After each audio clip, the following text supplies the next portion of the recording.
ایک پانی سے بھرے ہوئے برتن میں ایک زندہ مینڈک ڈالیں اور پانی کو گرم کرنا شروع کریں۔ جیسے ہی پانی کا درجہ حرارت بڑھنا شروع ہوگا، مینڈک بھی اپنی باڈی کا درجہ حرارت پانی کے مطابق ایڈجسٹ کرے گا اور تب تک کرتا رہے گا جب تک پانی کا درجہ حرارت بوائلنگ پوائنٹ تک نہیں پہنچ جاتا۔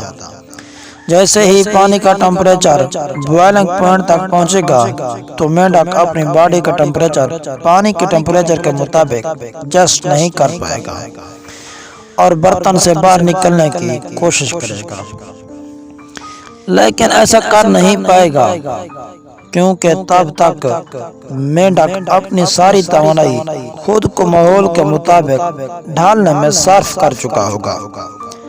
بہت جلد مینڈک مر جائے گا۔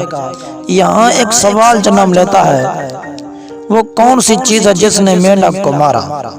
سوچئے، میں جانتا ہوں کہ آپ میں سے اکثر یہ سوچ رہے ہوں گے کہ مینڈک کو مارنے والی چیز وہ برا انسان ہے جس نے مینڈک کو پانی میں ڈالا، یا پھر کچھ یہ کہیں گے کہ مینڈک ابلتے ہوئے پانی کی وجہ سے مرا۔ لیکن سچ یہ ہے کہ مینڈک صرف اس وجہ سے مرا کیونکہ وہ وقت پر جب کرنے کا فیصلہ نہ کر سکا اور خود کو ماحول کے مطابق ڈھالنے میں لگا رہا۔ ہماری ساری زندگیوں میں بھی ایسے بہت سے لمحات آتے ہیں جب ہمیں خود کو ماحول کے مطابق ڈھالنا پڑتا ہے، لیکن ایسا کرتے ہوئے خیال رکھیں کہ کب آپ نے خود کو حالات کے مطابق ڈھالنا ہے۔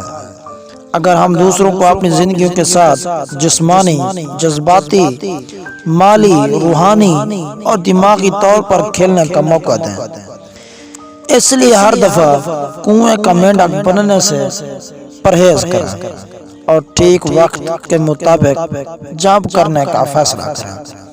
اگر آپ کو ہماری ویڈیو اچھی لگے تو کمنٹ میں ضرور بتائیں اور ہمارے چینل کو سبسکرائب کرنا نہ بھولیں۔